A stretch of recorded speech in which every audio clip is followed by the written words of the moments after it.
তাদের নিয়ে বদর হবে, উহুদ হবে, খন্দক হবে, তাবুক হবে এবং ইনশাআল্লাহ বাংলাদেশে পরিপূর্ণভাবে ইসলাম কায়েম হবে।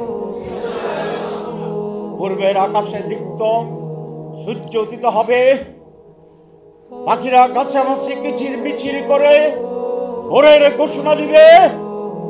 মানুষ নারী পুরুষ নির্বিশেষে মসজিদে আল্লাহর কাছে সিজদার জন্য একত্রিত হবে। খাদ্যের অভাবে কোনো মানুষ ক্ষুধার্ত থাকবে না, কাপড়ের অভাবে কোনো সতর ঢাকা মানুষের থাকবে না,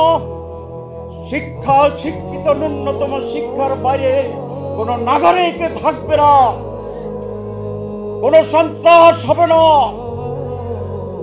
কোনো রাহাজানি হবে না, লুটপাট হবে না, চুরি হবে না, ডাকাতি হবে না।